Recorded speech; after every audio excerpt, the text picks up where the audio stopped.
just call the innocent elderly man or the woman and tell them, okay, I mistakenly send a code to you. Please kindly call it back to me. Please don't do that. And I want to just bring it down under this issue.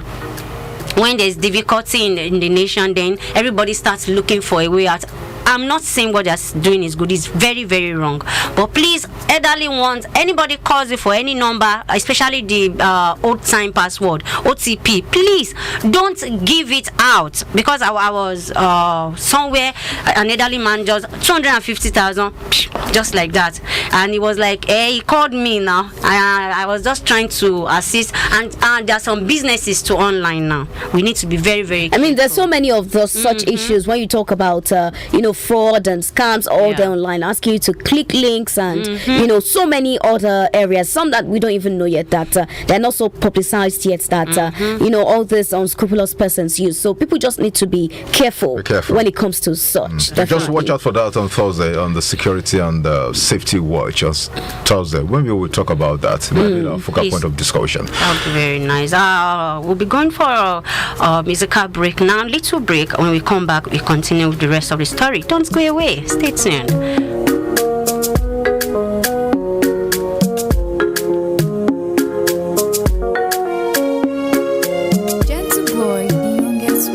This is my only favorite station. Soul 95.7 FM.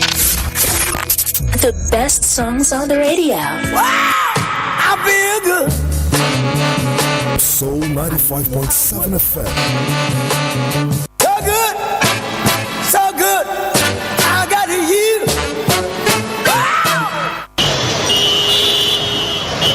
Wow! Attention all drivers. Excessive speeding can kill. Slow and steady wins the race. Don't let avoidable accidents send you to an early grave. Drive with care. A message from Soul 95.7 FM, Maurice Mbari, Lagos Ibadan Expressway, Ibadan. This is your radio. 95.7 FM. Your day sounds better with your music and your station playing on the background. Soul 95.7 FM, Maurice Mbari, Lagos Ibadan Expressway, Ibadan. The radio station you can't live without.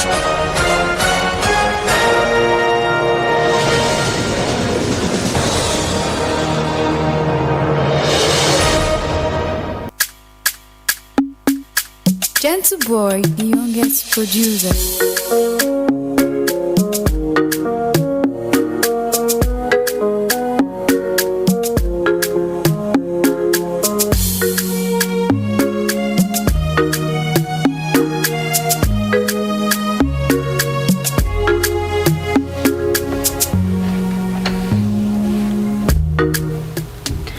Welcome back. It's still a week in review with a newsroom, from Soul 95.7 FM, Lagos Ibadan Expressway, Ibadan, and we're still discussing about top issues across the news. Last week, news. That's what we'll be talking about. And now we'll be moving to the next story, which is nationwide blackout in Nigeria as electricity workers go on strike. That happened on Friday, last week Friday, and we'll be talking about it too.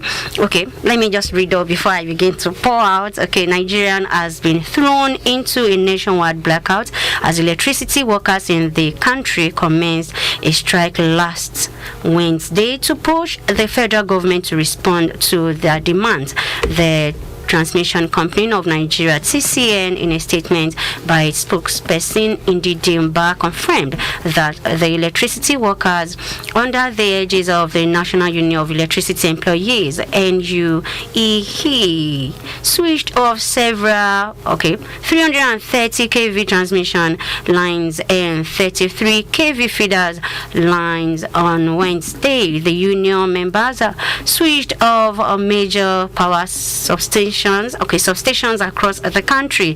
The TCN, however, added that it is already negotiating with the affected union members on how to resolve the situation. We have this from Newsman. It revealed that electricity workers under the aegis of NUE are protesting the non-payment of outstanding arrears owed to the former workers of the Defunct Power Holding Company of Nigeria, PHCN. The suspension of conditions of service and career path for workers, among others. Let me bring it from this point that it's as if almost all sectors now are having one issue or the other with the federal government, and it's as if everything, the problem in the world is on the nation's stomach, which is not so, because other nations too, they are experiencing their own issues too in their own area. But I want to put it to Olusegun Okedeji. Should there be a strike or a threat before we begin to see our government coming into actions to rescue this issue?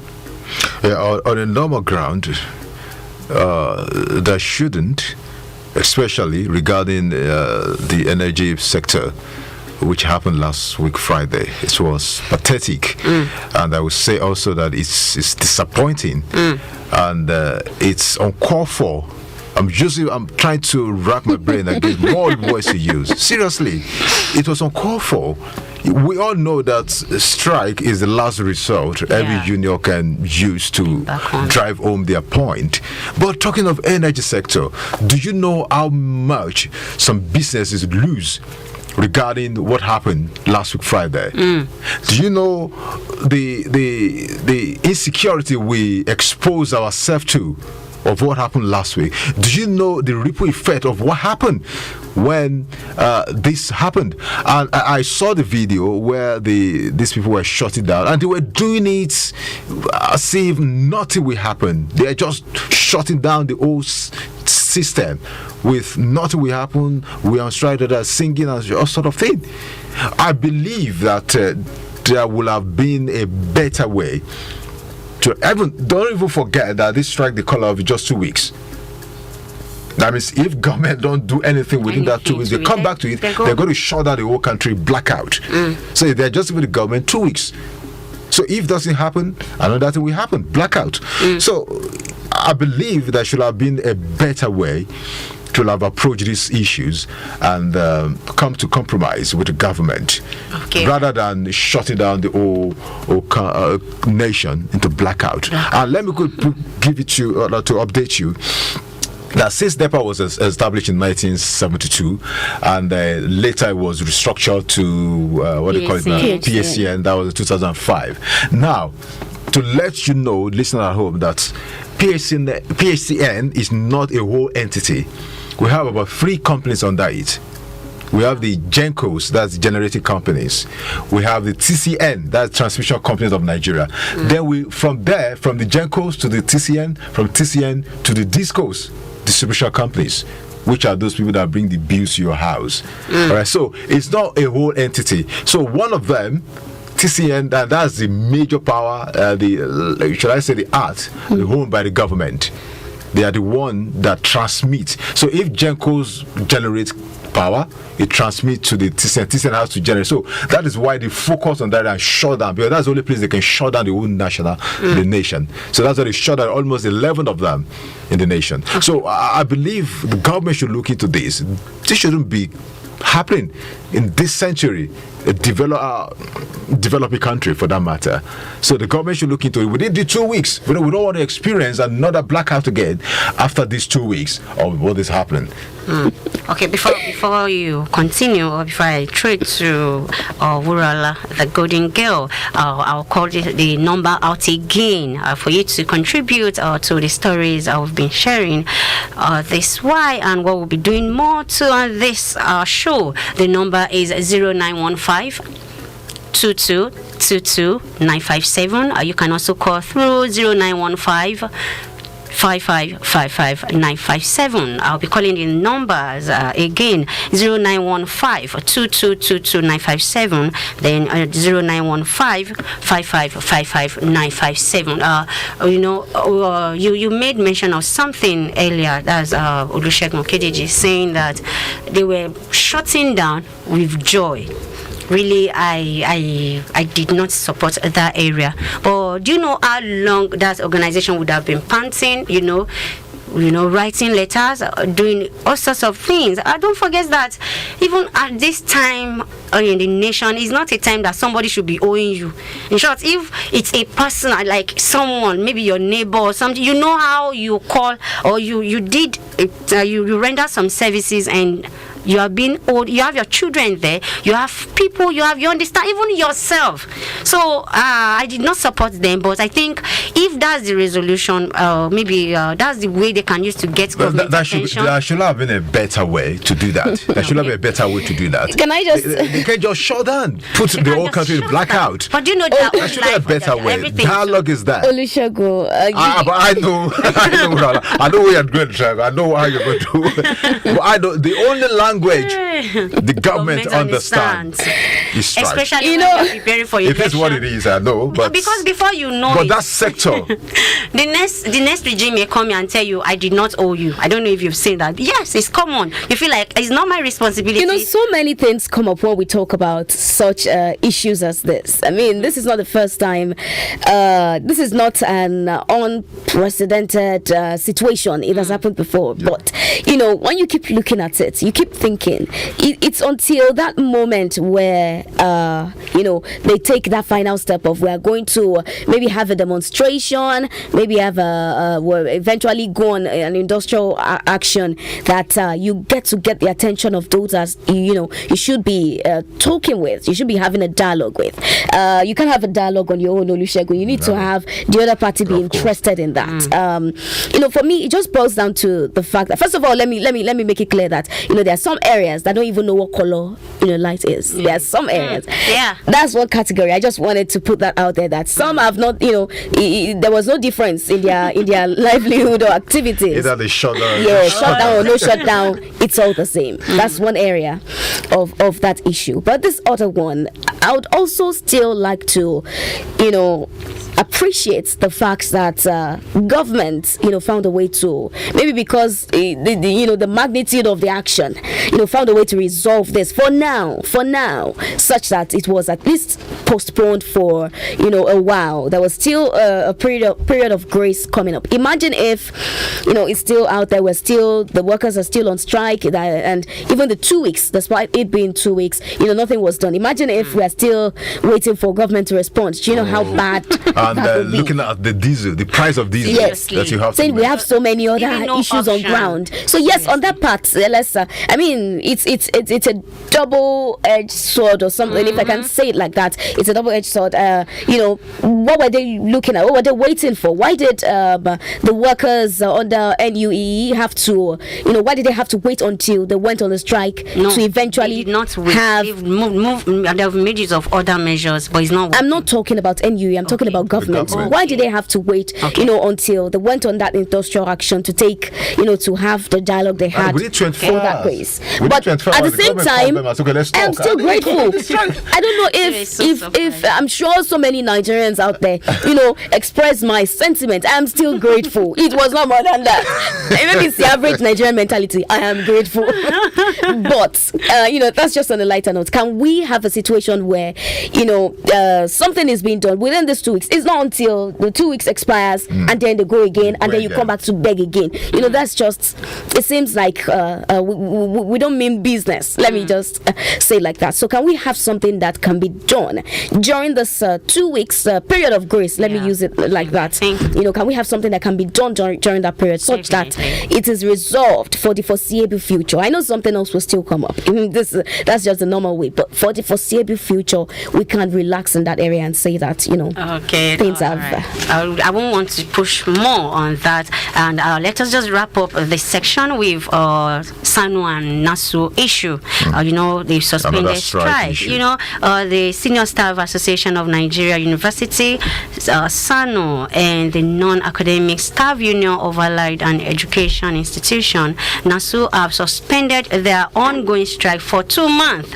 And news released that SANU National President Muhammad Ibrahim made this known in an interview that was last week of Saturday. We know the story that we have there. Because of our time, I may not be able to read through all the information. Okay, what we have here, let me just bring out this point. The education minister said the federal government had admitted 50 million naira to pay and allowances for the members of SANU, and that of NASU too, and the academic staff union of university, and that was disclosed. We are still yet to get the information from Professor Emmanuel Oshedeke. He will always give a reply, but from there's something I would like to just chip out here, that why did NASU and NASU, why did they back out?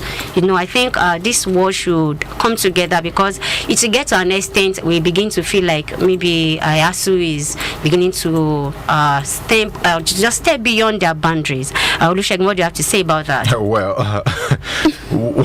I'm sure when I heard the story, I was like, oh, fine, good. So, what is NASU without ASU? Who is going to teach these children in the classroom? I just don't want that to come. So if me. NASU or SANU says, okay, they are coming out, they are about other the lecturers. So I say it as I don't know what has transpired behind the closed door, but I don't want to say I see it as a betrayal kind of a thing, stabbing in the back. You have been on these issues since February together. Why changing now when three of you, ASU, NASU, SANU, and some other parties have not really sat down together and said, okay, should we? And two of you now say, okay, I think we are tired of this. Let's go back to class. Then if you go back, so what is SANU? What is NASU without the ASU? That's the point I don't understand. No, I think they just want to sit, clean their chairs, sit there and what look at the fall ASU without NASU and SANU? I am putting it back to you, Olusegun. It works both ways. I think it goes both ways, but that's it what goes I'm both ways.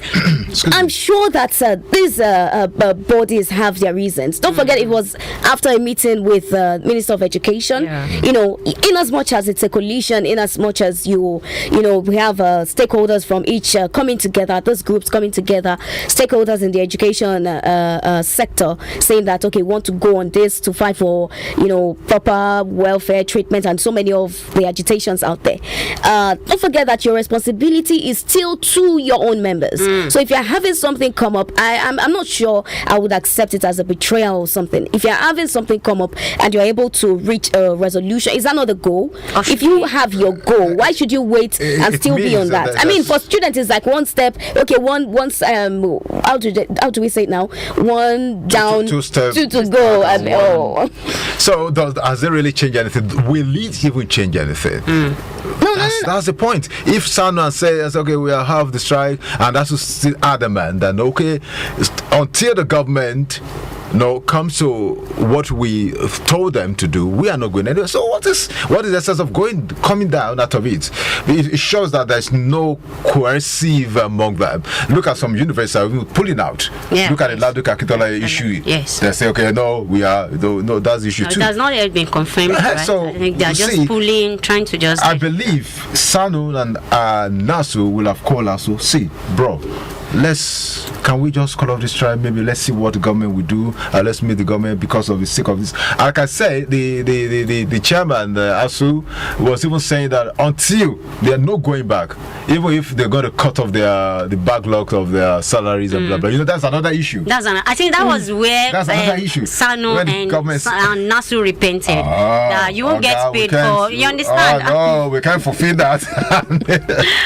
But on a lighter note, that's on a lighter note. But I believe the government should sit the three bodies together, or all the stakeholders concerned regarding this. The children have been at home since February, and this is serious. And we'll be having issues of different students going to do menial jobs, and some lost their life. Yes. Some get into different. And this youth you're talking about, they say the devil's workshop. The idle one. Yeah. Some of them will start getting to things that don't call for. I believe they should look into this. We are begging the federal government and the ASU, both parties should come together and resolve this issue as soon as possible before we let it go out of hand. before it becomes a monster that we might not be able to capture again.